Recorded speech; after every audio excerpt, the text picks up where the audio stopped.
Okay, so the binaries, and I hope most of the points are clear in your mind, or any question, then you can ask. If you have any doubt in any of understanding the concept, then we will try to fill in with the events in the novel or incidents taking place in the novel, that we will try to fill. But here we make a very general point that the way Edward Said gave in this project of Orientalism, where he generalized Eastern and Western way of looking, and how the West reread and reinterpreted the Eastern societies, culture, religion, people as inferior to them, how they narrated. So they have seen them as Eurocentric identity, and from their angle they have seen that what like we are not doing is inferior to us.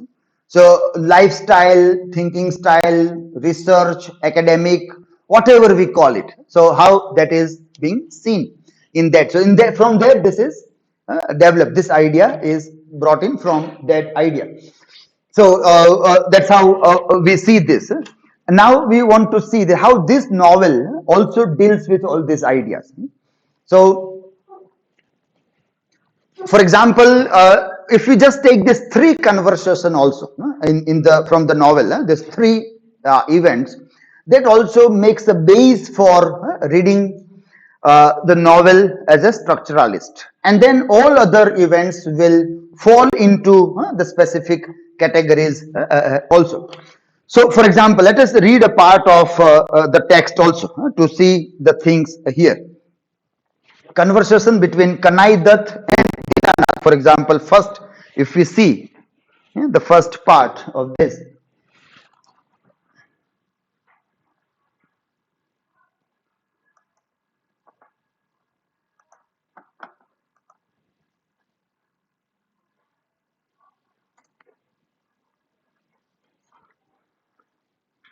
Let us read that part, and the key word, if you want to just note down, then Bengali folklore.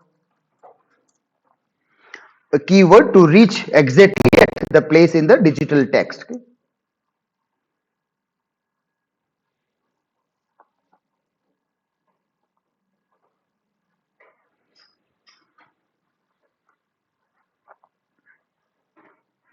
So, in the initial part of this novel, we find here that this is the beginning of the novel, where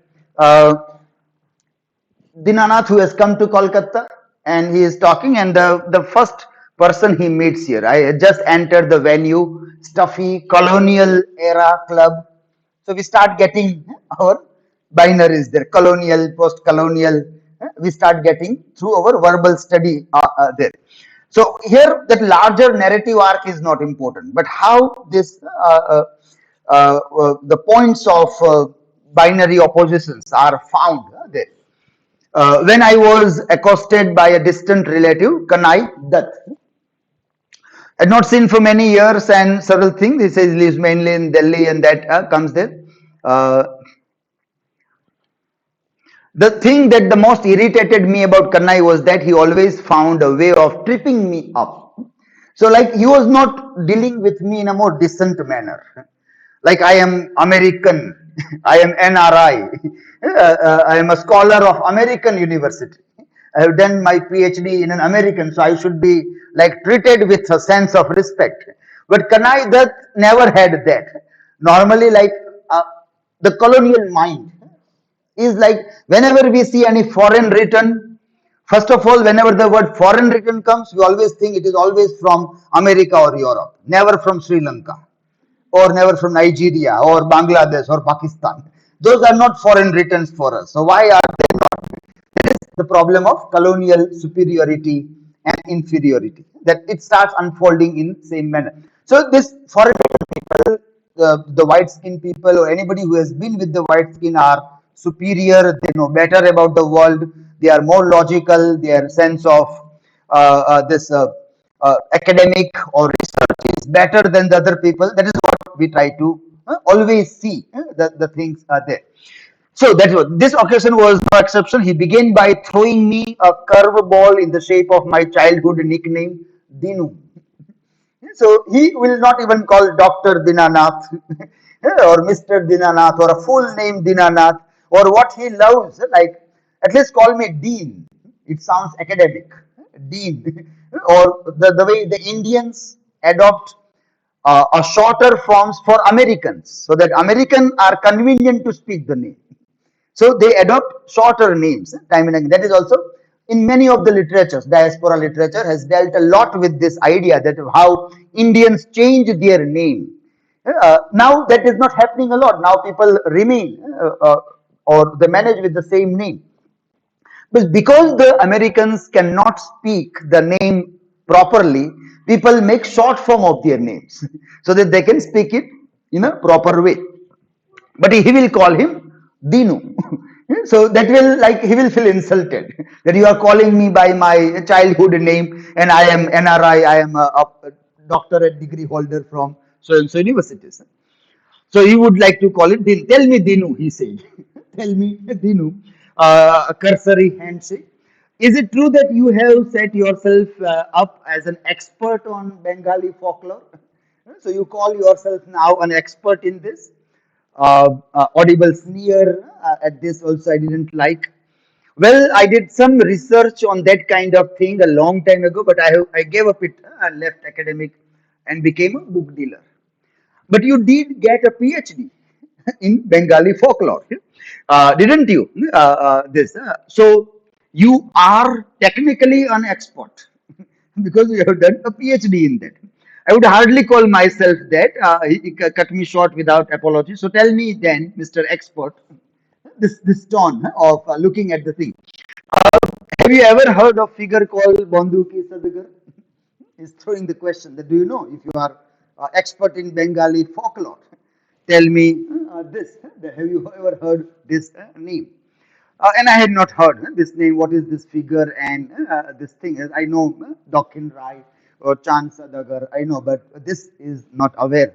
This. So the story quickly comes here. So this conversation, Kanai Dutt and Dinanath, what we have to see is that how Dinanath feels superior because he is in contact with the West. He thinks that I have done some work in America. So now when my back home, when people call me with my first name, I feel insulted. I don't like that. I want that sense of superiority. That and Kanai Dutt is playing on that. He is giving that voice of East. Whereas, for example, in this societies also people will keep on calling the people with the way they call them naturally the kind of a thing that happens that is quite specific of the eastern societies there and they would call that as that also. For example, it works in a different way also. Here in Gujarat people always have this habit of telling with bhai or ben. Without that, it looks very insulting.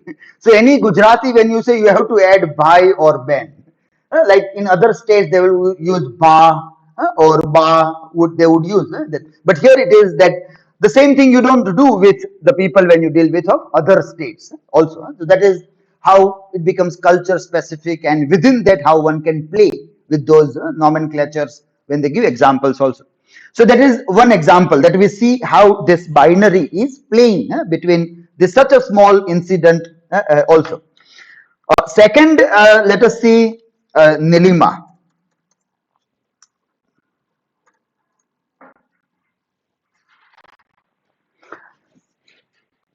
The case of Nilima, a key word Nilima, and the third word when we go there, we come to this point.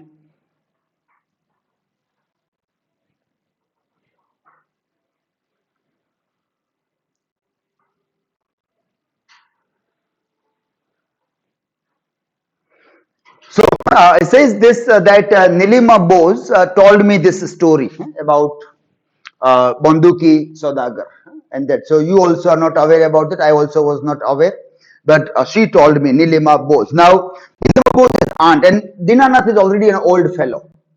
He already is an old fellow, and the aunt might be much older than that also. So like we can call it the relic of the past ages, as if like a model of 18th century.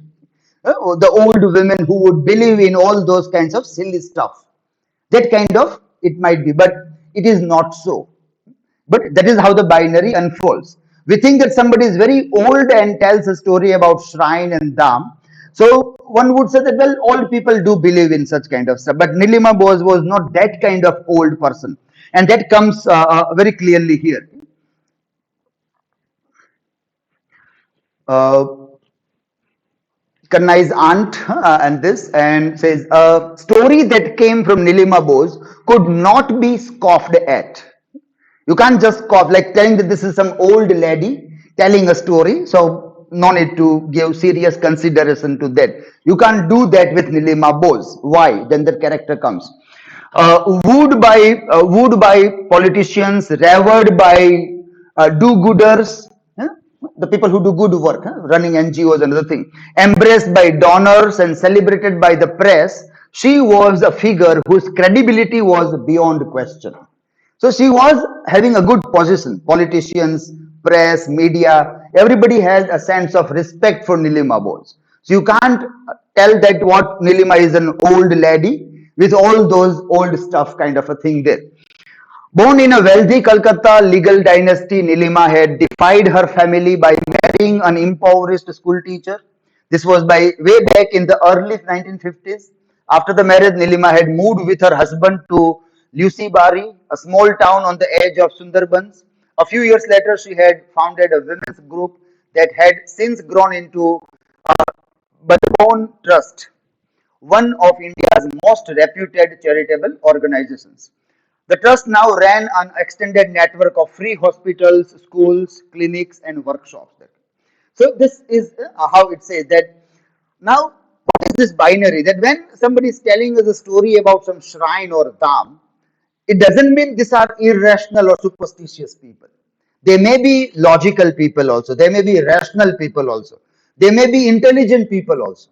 That is the argument that we are trying to look into this binary. That so the story which seems to be a superstitious story or of magical realism, not always coming from uneducated mass, but highly educated, revered, intellectual people might also talk about that. Then you will have to give serious consideration to that story. This Nilima Bose is telling there. So that is another point of the binary that is coming as a conflict, or it tries to give us some point to discuss this. And then the entire discussion with this, let me open this.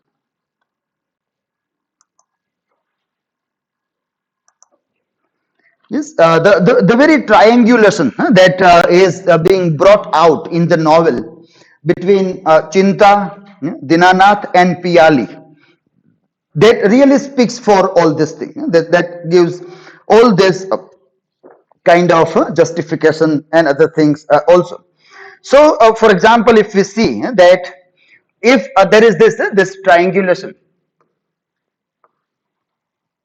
of these three characters that we see, that is Piali, Dinanath, and Chinta.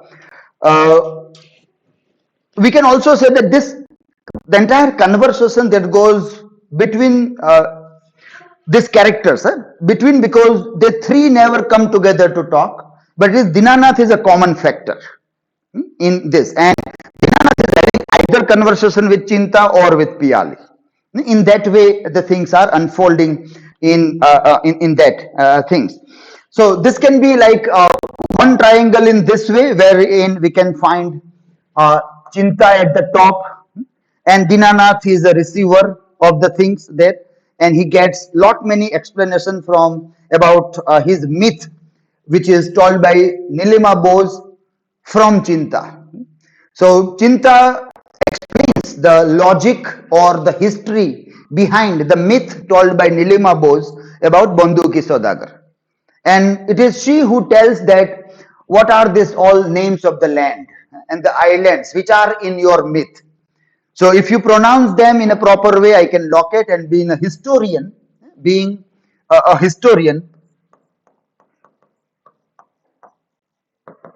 she is able to bring out the proper names. So as we say that sugar candy, palm sugar candy, that is Tal Misri Desh, and that is Egypt, it is.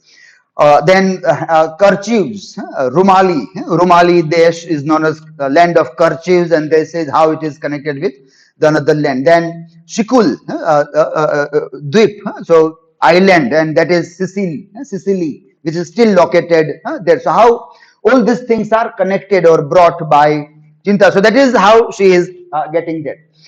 When Dinanath has another conversation about knowing or coming to know about how this mythical movement of animals can be true.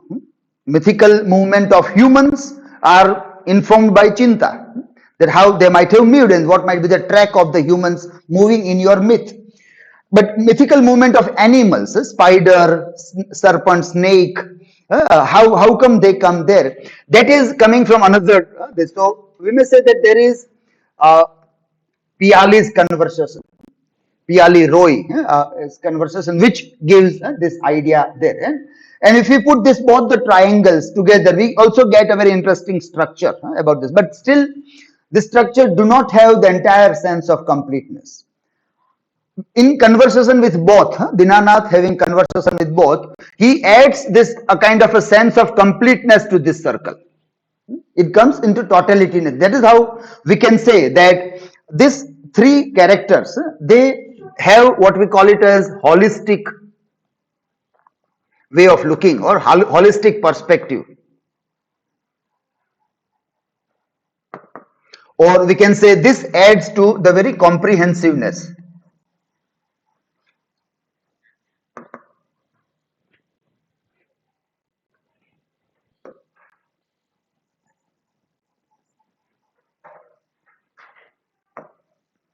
This comprehensiveness.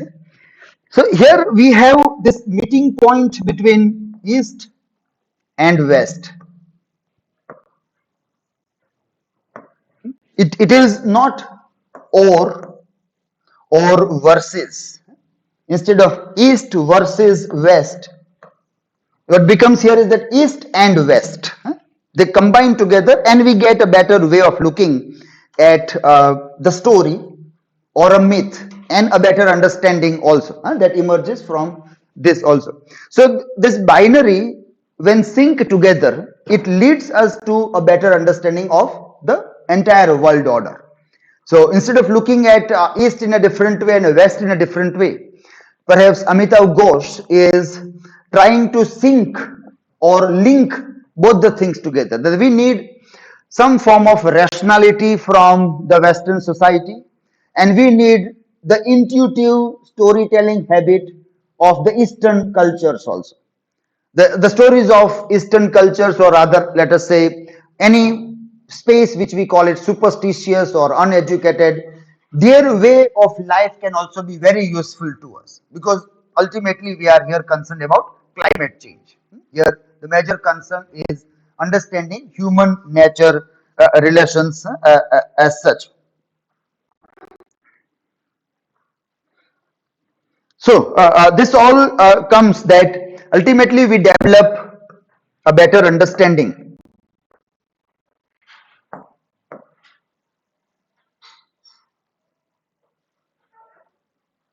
Yes, better understanding of humans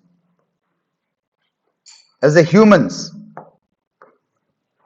not as Orient or Occident, not as the Eastern or Western. Not we can't be like stereotyped into any of those way of looking that this is the Eastern and that is the Western idea. But it is all humans, and the major concern here is about Earth,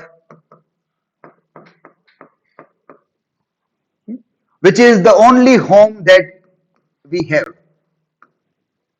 Either it can be the rational people or irrational people, either the logical or magical, whatever kind of people are there.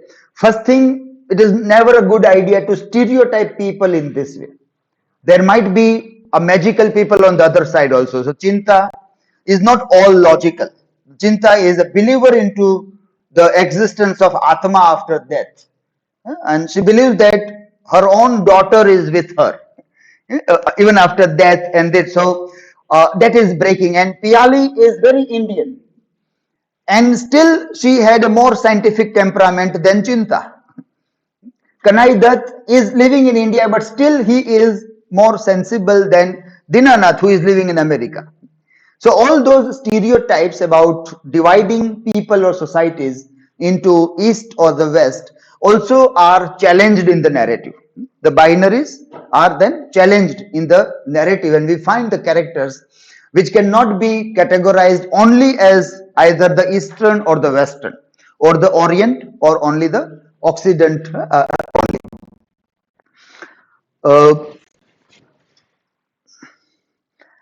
can we do this one more small activity here by asking to chat GPT that what are the characteristics of the Orient and the Occident?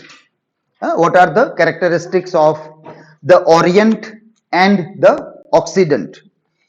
Let us see, let us try to see what response we get from chat GPT. What are the characteristics of the Orient and the Occident?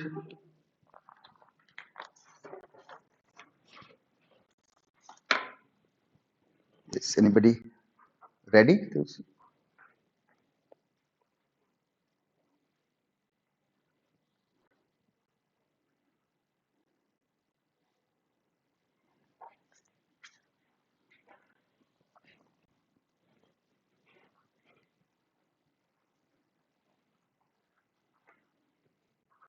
Getting any response?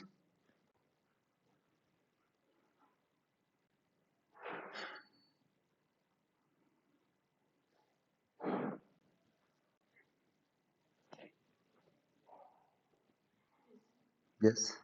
So you can come near and show here also. See this here. It is the screen is visible. Here. It is still coming.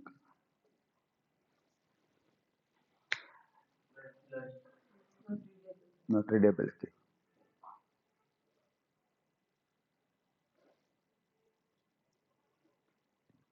Okay, fine. One response here. Anybody else? Yes. Okay, we'll ask you to read. Yes.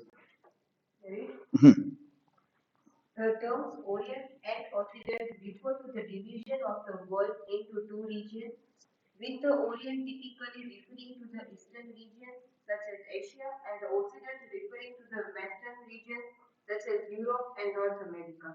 These terms have been used historically in a cultural and a geopolitical sense to describe the difference between the two regions, with the Orient being associated with ancient civilization, spiritual traditions, and a more collectivistic culture, and the Occident being associated with modernity, individualism, and technological advancement.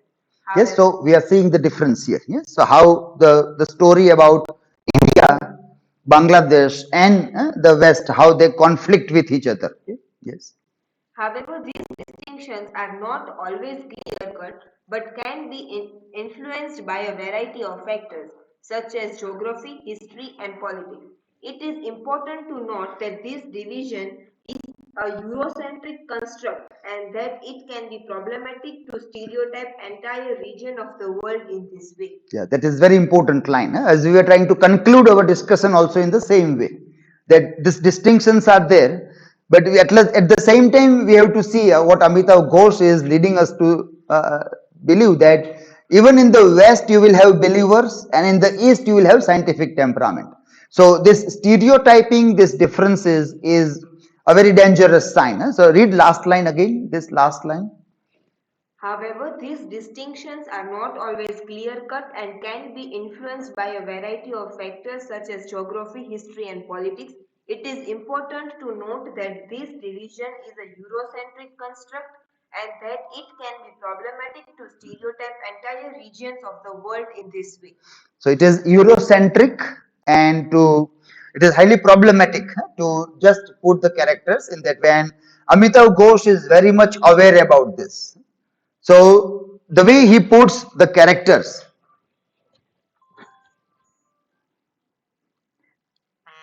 is very interesting to see that how he has worked on this triangulation of these three characters so that he is not relegated into stereotyping any of the identities. So that is how he has worked with the relation among these three characters also. Yes, who else? Any interesting thing? Yeah. Okay. Yes. Sir, I asked the question what are the characteristics of East and West culture? He gave me three paragraphs, but from that I'm now reading the first one. It goes like this: East Asian cultures, such as Chinese, Japanese, and Korean cultures, tend to emphasize collectivism, respect for authority, and a strong sense of tradition. These cultures also place a strong emphasis on family and community. Confucianism, Taoism, and Buddhism have had a strong influence on these cultures. Now, in the second paragraph, it tells about the Western cultures. Western cultures, such as those of Europe and North America, tend to emphasize individualism, self-expression, and the questioning of authority. These cultures also tend to be more secular and place less emphasis on traditional values. Christianity has had a strong influence on Western cultures.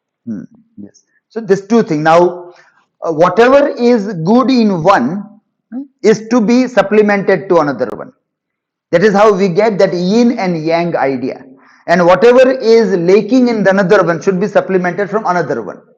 That is how both the cultures come together as a human being. So when we deal with this idea of climate change, okay. When we look at this idea of climate change, then any one cultural answer will not be sufficient.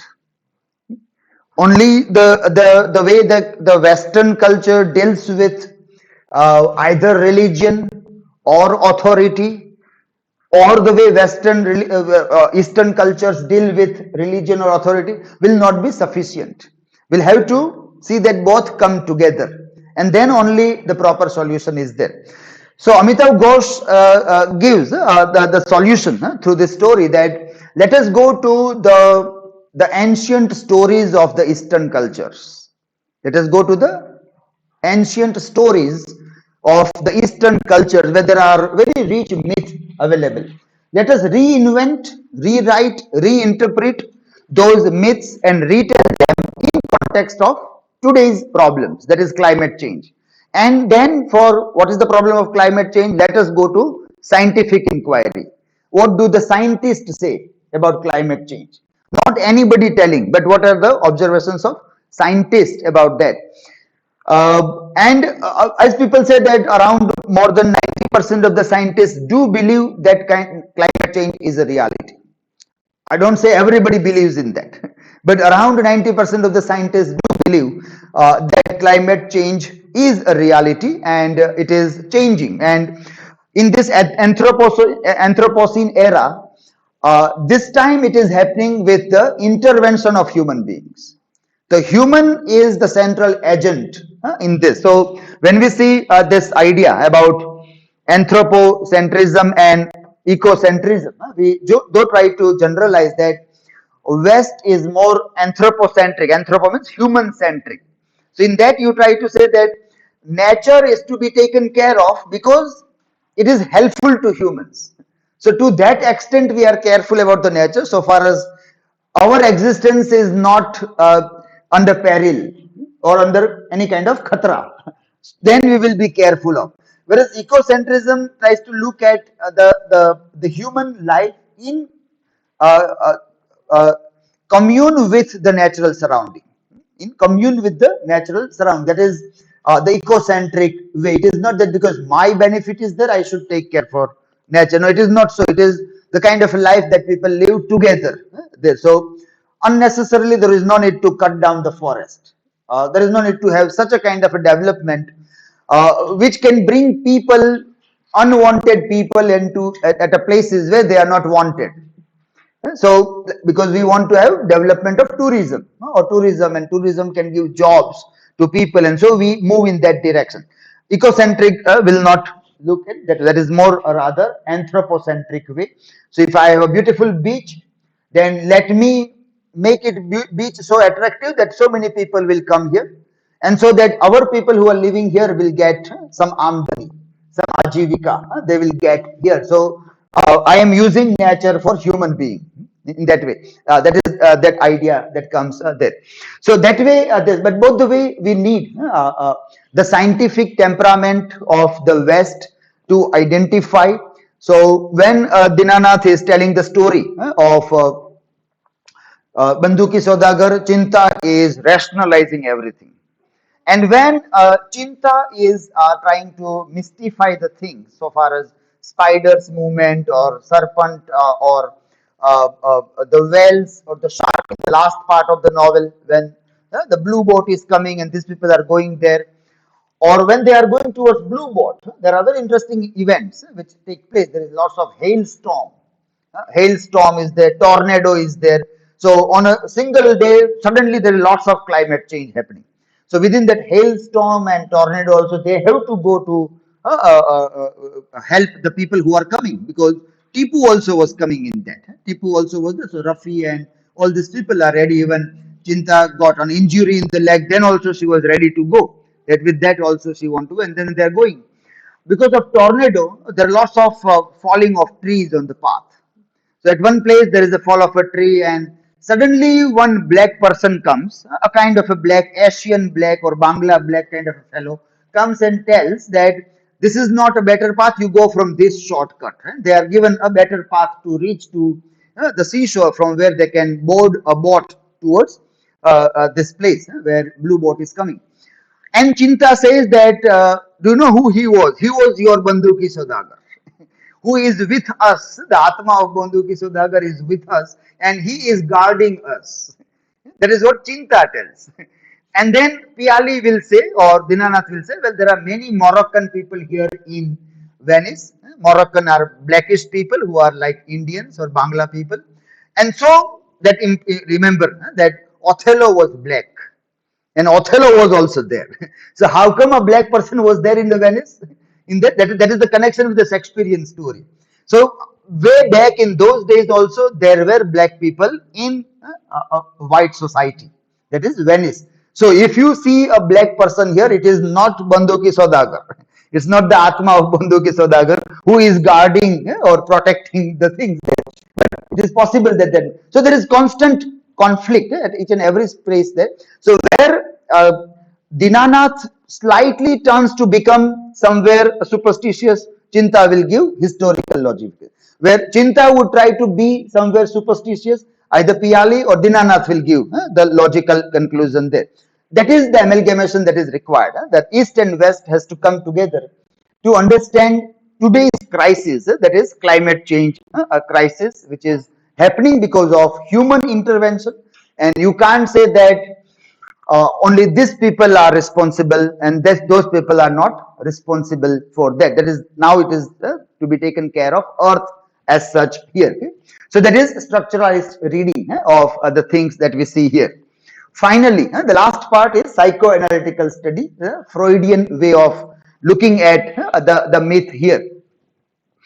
So Sigmund Freud, one particular idea he develops in the interpretation of dreams. The structure of the psyche is made up of two main parts with a repression barrier. With a repression barrier in between. These two parts are unconscious and the conscious, and there is this repression barrier in between.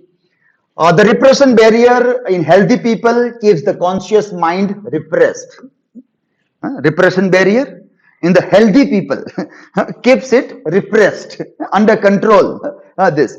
If the repression barrier weren't there, we would all answer to these deep, dark, unconscious desires that we have, which are very powerful.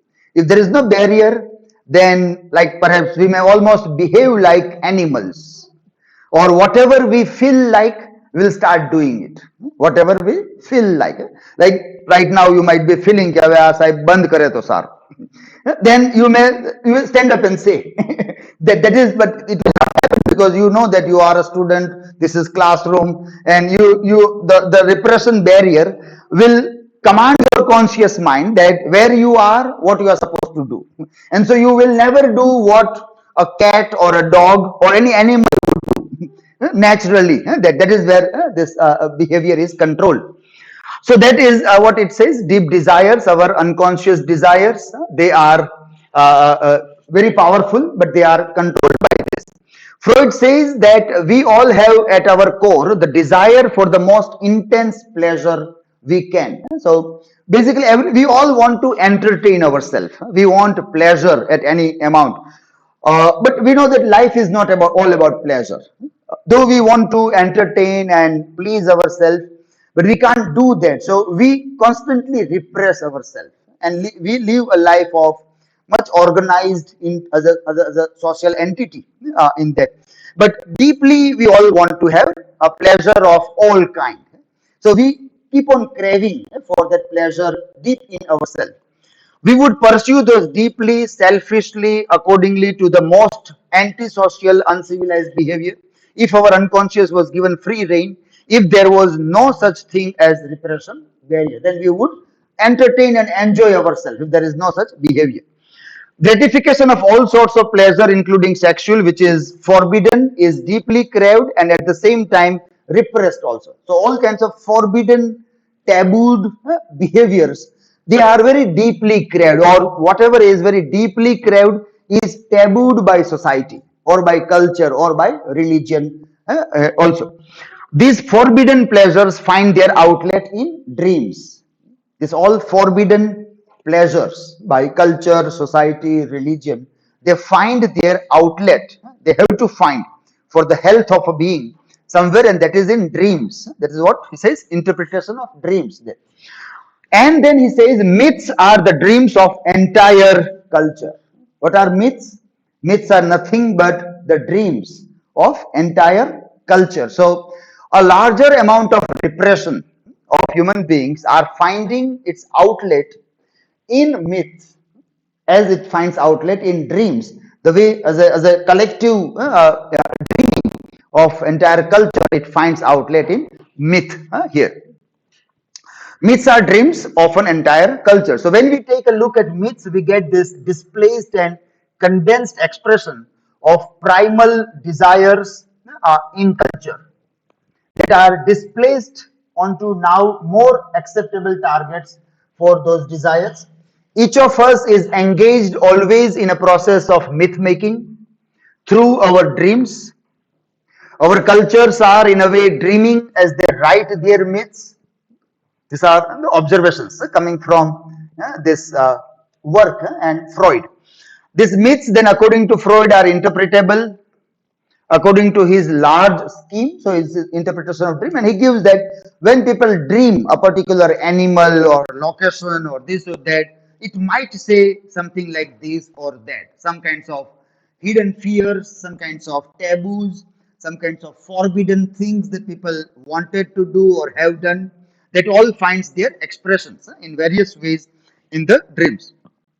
We see a giant system in which not only is it true, but as humans that are living along thinking that we have this very well set up conscious mind with a repression barrier that is keeping down our dark desires, all of us are actually living in a psychological house over which we are not quite masters.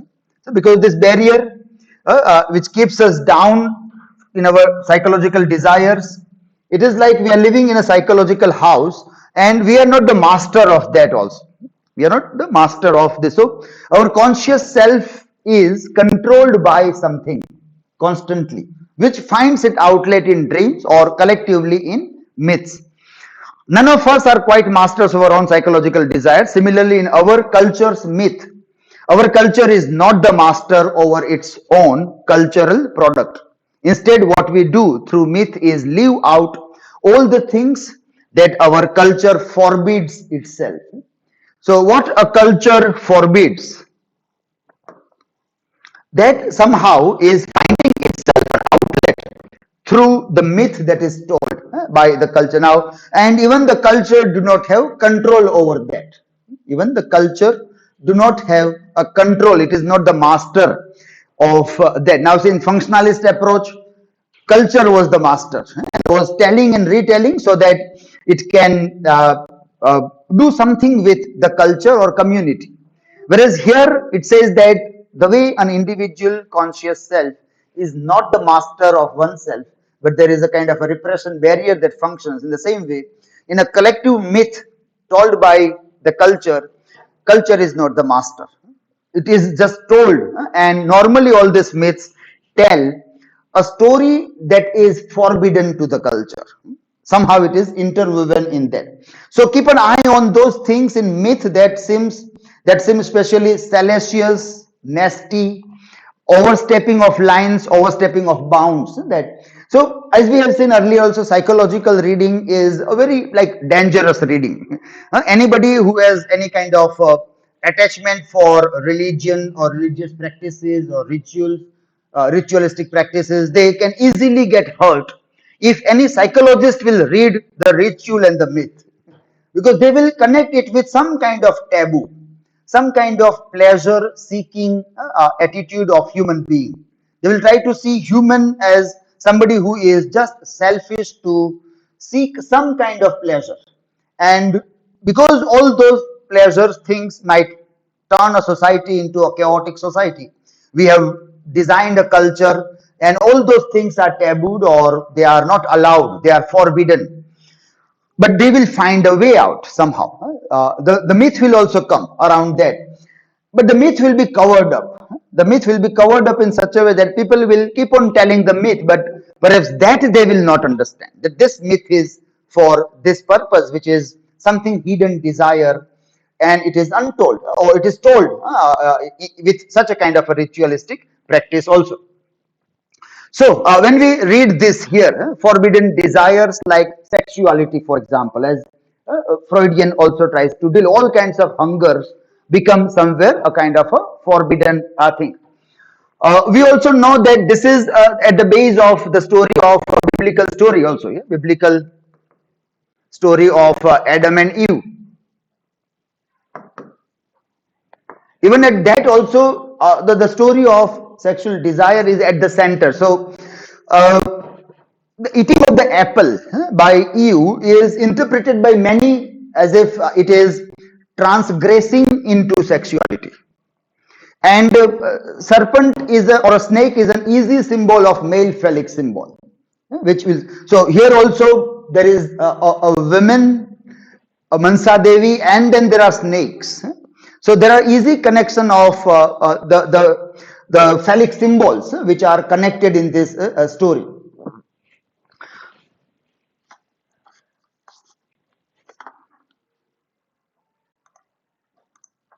So this idea that forbidden desires, how it unfolds through this thing, it is very clearly read in the myth of Mansa Devi itself, and the very idea of serpent also. Then dream to go beyond the imaginable, travel to know more, to earn more. So that is also the another thing. Now this idea is again the thing which people are not allowed to do. Culture, family, for example, do not allow people to go beyond the imaginable. So even today we know that if people are going out for far off distance or overnight, then somebody is worried in family. Somebody would not be happy to see that people can go out. So it is always something that is not allowed to, or people have to struggle to achieve that going outside. Even today that is a reality. In those past days also, when people were going beyond the land into the ocean, they were thrown out of their community also. Even Mahatma Gandhi has faced that. So going to that land, that is the European land, was like considered that you will not remain as pure as you are here. You will start eating something, you will start drinking something, so you will almost become a kind of an untouchable for us. So those stories are well known in our times also. So this dream to go beyond the imaginable, uh, travel to know more or to earn more, is always coming with some kind of restrictions. And people might have felt like women faces more in amount than men. Yeah, it is not like men are free to do. Like if you ask many people that if you are talented, why don't you go to this place for a job or to work? They will say that my family, my parents, they will not allow me this, that reasons they will say. So it is not easy for anybody to travel across. So that remains our repressed self, which finds or tries to struggle to find its outlet also. And here we have the story of Chand or Bonduki, and we have a story of so many other people. Yes, Palash, Dean, Rafi, Tipu, uh, Lubna Khala, and all their story has that dream to go somewhere for a better space, and it is not an easy journey. The journey had not been so easy for them, for anybody who wants to travel in that way. An unknown desire to live forever. This is another one that we all want to have, this deep craving for immortality. uh, and that is why this our struggle with nature and struggling for the survival of both nature and both also we do because we want to live. Our craving to make something better for the nature, for the only home that we have is earth. What is there? We want to make this space better for us. In the theory of evolution, it is said that from where this all these three types of lives, vegetation, animal, and human, from where they got this power, magical power to produce their own self. Trees also has that power. So before the tree would die, tree would drop down the beach, seeds, from where the another tree will grow. Each and every flower has pollen grains. That before they would die, they would see that I remain alive somehow. So the honey bees will play a vital role. Honey bee will carry those pollen grains and spread across the thing, and then they will keep on living, multiplying. Seeds will keep on living. The trees will keep on living. The humans will keep on producing children. So this all power that people got, that is a part of evolution.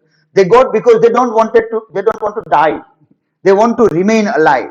So not as yourself, but as yourself, as your image, you remain alive. That is true with vegetation world, animal world, with human world also. So that also is a very deep craving which people cultivate. And this, the idea of climate change also can be read in a similar context, that we care for nature not for the sake of nature, but we care for our own sake. We are selfish beings. Freud would say humans are very selfish people. Unless and until there is not a crisis of their life, they are not going to do anything. So when we see that if this is how we are going to do with this earth, and what are we doing with the earth tomorrow, we will see in the documentary, the Anthropocene film, that what are we doing with the world. So this means we are damaging our own home. It means we are damaging our own existence. We are killing our own survival opportunities.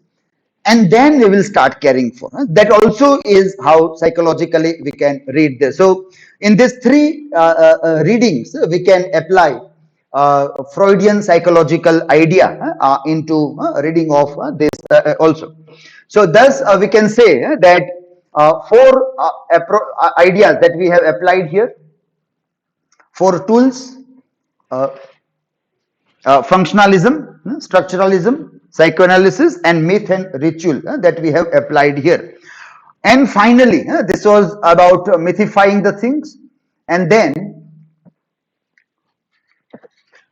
this concern, historification of myth, or what is the role of a mythographer? What is the role of a mythographer? The role of a mythographer, as Roland Barthes says here, this is that second part of our answer. Second part of our answer, that how we see, how we open the myth to see the history inside. How we open the myth to see the history inside. That. So Roland Barthes said myths converts history into nature.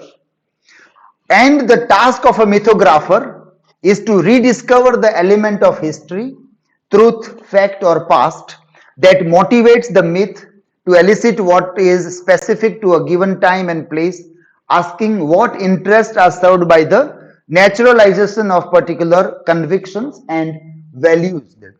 So, as a mythographer, when we approach, or for example, Dinanath, as a mythographer, is trying to reread the myth of Mansa Devi, Chand Saudagar and Mansa Devi myth.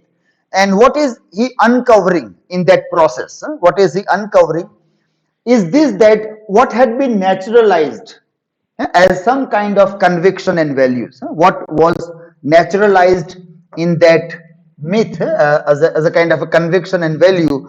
And what was naturalized was the relation between nature and human. So when a nature becomes angry on human, it becomes unlivable place. Wherever you will go, nature is going to haunt you. It is going to hunt you. So Mansa Devi, if Mansa Devi becomes angry on Chand Saudagar will not be happy anywhere. Wherever he will try to go, but the nature, the calamities will always follow him. That is what perhaps the myth wanted to naturalize. Not the story that there is really somebody as God or goddess, but nature. And once the nature becomes angry, there is no way out for humans. We can't go into space, running away from the earth. Survival is not possible into the space. So that perhaps is that is what Dinanath or Amitav Ghosh is trying to do as a mythographer in this thing. How they open up the myth to do this. Then historification. Bertolt Brecht, he gave this word historification in literature. This. And according to him, like when he writes a play, how he is historifying into the play, that was his idea that he has worked on here. Deliberately setting the action of a play in the past in order to draw parallels with contemporary events. So what Bertolt Brecht wanted to do, you go into past and you connect that with contemporary events. Or to tell something about the contemporary events, you use past. That is how the historification is normally done. Historification enabled spectators to view the events of the play with emotional detachment and garner a thinking response. Okay? So, emotional detachment and a thinking response is expected from the people, the audience, when it tries to do this. So that was Bertolt Brecht's idea, and this will help us. This a poem helps us to understand what Bertolt Brecht actually wanted to say by why historification is necessary for literary writers. This. So, in his poem, Speech to Danish Working Class Actors on the Art of Observation, in this poem, what is the poem? Speech to Danish Working Class Actors on the art of observation, how to observe. Brecht offers a vivid portrait of the attitude he suggested an actor should cultivate, or any writer. Actor is fine, but any writer as a part of historification into their narrative, what they should do. That is what he is suggesting here. So imagine all that is going on around you, all those struggles, picturing them just like historical incidents. So whatever is going on around us, look at them as it is historical incident. It is not something that is happening, but it is as if history and somebody has written on that, because when things become history, it becomes a big event. When things become history, it becomes a big event. So everyday life, whatever happens around us, look at them, picture them imagine them as historical incidents. For this is how you should go on to portray them on the stage. The fight for a job, what are those everyday things? Fight for a job, sweet and bitter conversations between the man and his women, arguments about books, resignation and revolt, attempt and failure, all this you will go on to portray as historical incidents. Everyday life, whatever happens, people talking with themselves. Some talk about books, some bitter conversations about this or that. These are all historical incidents. Think of that when you portray in the play. Even what is happening here at this moment with us is something you can regard as a picture in this way. So even this reading of a poem or whatever we do right now, everything is some kind of historical event. That way one has to see that. Now in this novel, all those things that happens, like suddenly he is there and there is a missed call of somebody, he makes a call back, and then the person says something about the past. Now many such kind of events might have happened in our life so many times, but we might have never seen that this is something historical. We might think that, well, this is very routine kind of a thing, this is so routine that, well, it will happen again, it will happen again and again in such a manner that there is no need to think about it. In a literature, even all those small events also becomes very significant, very important. That's how a writer can historify the lived life. The lived life needs to be historified in the similar pattern or a similar manner also. While going through this Ministry of Utmost Happiness, I refer to this example that when Arundhati Roy is talking about so many events, everyday life, what happens on Jantar Mantar, what is happening in Manipur, Kashmir, Bastar, Gujarat, Ahmedabad, Delhi, and all those places, she also referred to one small event as a metaphor that there is a euphoria like, then said the way 20 years back people were mad to make the murti of Ganesh drink water, drink milk.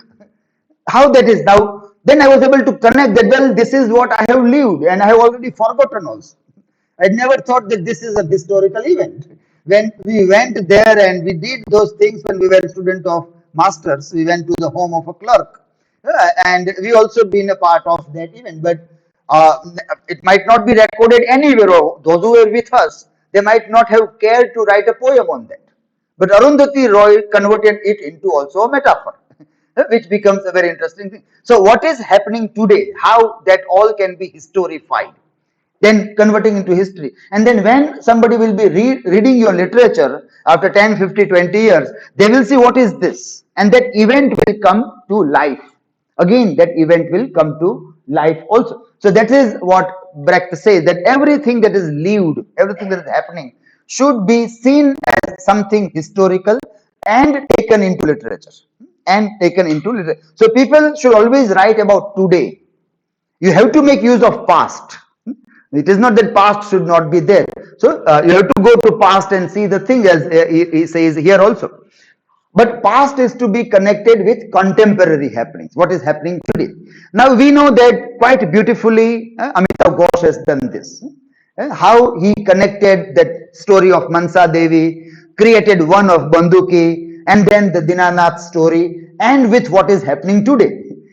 Migration issue, for example, human trafficking. That so we have seen that was that lady, Pia Klein, who had really faced legal cases for saving the migration. The way the admiral here might face the case, as in this novel also, the way it happens, and the conflict between right wingers and the left wingers, the human rights activists, they all want to save the people coming in the boat. And then there are right wingers who are also there. They say that no, we will not allow them an entry. We are paying tax and this money is for our, we still remain hungry. Why? How can we afford this many hungry stomachs? So we don't want them to come. So there is, in the last part, there's conflict between right wingers and the left wingers. Left wingers are more humanitarian. They want to save the lives. The right wingers say that, well, this is our land and we don't want outsiders. Yeah, they may turn into terrorists, or these are real fears that we are living with. We are not allowing today the people who are outsiders, and with lots of debate is happening for last so many years, which says to Americans, that Americans or Europeans, that you were the people who were going in any country at your will.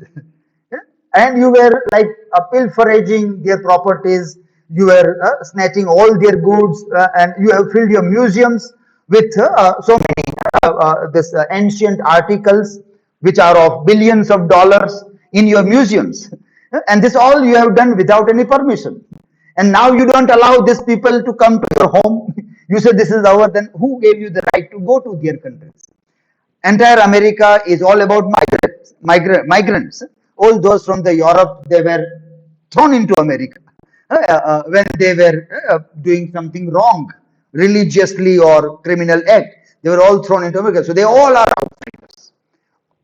Every single white person in America is an outsider, is a migrant. And now they say that this is our land and we will not allow the outsider to come here. So the Red Indians will say, if so, then when are you going to leave this land? So this all debates are ongoing. Every day episode of this. How many writers are conscious about all these things? That they write poem or a short story or a novel or a drama on all this thing that we are living. How many are really conscious about such a kind of a thing that happens? So that is the concern that Brecht says here. That is historification. Everyday life should be historified, converted into novel. That novel will mythify it. After some years, that myth, again somebody will come to reread the myth, will open the myth and go to the real event. This is the cyclical process. It goes on and on. There is an event, there is a story, there is a ritual, is an event, there is a myth, there is a story there, and then that myth is known to so many people. Somebody comes and reread the myth, retell the myth, connects with the contemporary. In the process, also sees what might be happening then also. So Chand Saudagar is running away not because Mansa Devi was angry, but because calamities were there. And so for a better opportunities for livelihood, he might be moving, but it was following everywhere. It was not easy to fight with the calamities there. Bandhu Ki Sadgar also in the 17th century has the same fate. And Dinanath in a more normal time also is facing there. Flying in aeroplane, he gets a darshan of snake. Flying in the aeroplane, nobody can imagine. So when he shouts, serpent, serpent, everybody is terrified in aeroplane. And he was like captured by police. That he seems to be like a terrorist who is disturbing the people or frightening people. And it was only because of Chinta's phone call that he was released from the police. So the way he was behaving. But these are the things that really happen, and we say it can happen because there are fires, and those eagles or that might snatch some snake and might be flying high in the air where the aeroplane is trying to land also. So that is the cycle, the whole cycle of myth, ritual, retelling, and then connecting with contemporary thing. But very important for Brecht is everyday life should be historified in the work of art, and Amitav Ghosh has quite significantly done this also. Okay? So this is how we discuss this topic about mythification of history and historification of myth from Gun Island there. Okay, you can end this.